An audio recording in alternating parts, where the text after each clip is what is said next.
भागवत जी आज्ञा कर रही है कि कभी भी किसी भी जीव की हत्या करना ये मूर्खता है।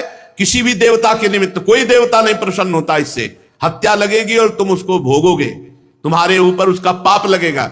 ये जो लोग पशुओं की हत्या करते हैं ऐसे निर्मम, कैसे निर्दयी हृदय के कि एक बार में नहीं कटा तो कई कई बार मारते हैं, जैसे बड़े पशु हुए वो बेचारे तड़पते हैं। ऐसे ही दुर्गति होगी तुम्हारी, कोई देवता प्रसन्न नहीं होता। अपने प्राणों का पोषण करने वाले, अपने स्वाद के लिए निर्दयी ये दुष्ट लोग जीवों को जो मारते हैं, इससे किसी को प्रसन्नता नहीं होती। बोले देवी प्रसन्न हो जाएंगी, देवता प्रसन्न हो जाएंगे। इसलिए धर्म के रहस्य को जानने वाले को चाहिए कि मुनियोचित पूजा सामग्री से देवता देवी का यजन करें। मुनियोचित, जैसे बलि ही देनी है तो नारियल की बलि है, नींबू की बलि दीजिए सात्विक प्रवृत्ति के द्वारा, उसी से सब देवी देवता संतुष्ट होते। तुम्हारे भाव से किसी जीव की हत्या कर देना कोई बहादुरी है? अरे अपने शरीर को पीड़ा पहुंचती तो कैसा कष्ट होता है, उनकी आप गर्दन उतार रहे हो, देवता इससे प्रसन्न हो जाए। देवता निर्बल है क्या? तुम्हारे को गर्दन उतारने की जरूरत है, वो निर्बल है क्या? श्राद्ध में पवित्र पदार्थ, पवित्र पात्र।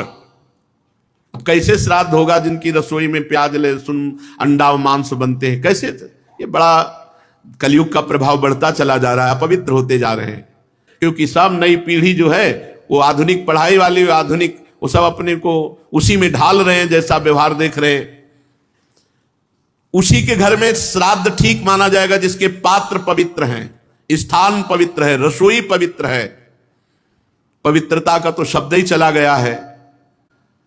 अब ये जो मांसादि भक्षण करते हैं, आपने नहीं मारा लेकिन आपको मारने का ही दंड मिलेगा, क्योंकि कर्ता, अनुमोदन और प्रेरक तीनों को बराबर फल मिलता है। आप खरीद के लाए, आप खा रहे हैं, आपको दंड मिलेगा हिंसा करने का। अधर्म की 5 शाखाएं हैं अधर्म की: विधर्म, परधर्म, आभास धर्म, उपमा और छल। धर्मज्ञ पुरुष इन सब का त्याग कर दे। जिस कार्य को धर्म बुद्धि से करने पर भी अधर्म हो उसे विधर्म कहते हैं। जैसे धर्म बुद्धि से कह रहे कि ओ देवी के लिए हम बकरा चढ़ा रहे हैं, पशु चढ़ा रहे हैं, तो ये अधर्म की 5 शाखाएं हैं, इसे विधर्म कहते हैं। जो धर्म बुद्धि से किया गया है पर वो दूसरों को दुख देने वाला, दूसरों को कष्ट देने वाला, दूसरों का नाश करने वाला है, इसलिए वो अधर्म ही है, उसे विधर्म कहते हैं। और परधर्म, किसी अन्य के द्वारा अन्य पुरुष के लिए उपदेश किया हुआ, वो परधर्म कहते हैं। ये भी अधर्म के अंतर्गत। किसी दूसरे को उपदेश किया गया, आप उसे धारण कर रहे हैं। किसी दूसरे को धर्म उपदेश किया गया है और आप उसके धर्म को धारण कर रहे हैं। जैसे हमारा धर्म हमारे लिए सर्वोपरि है।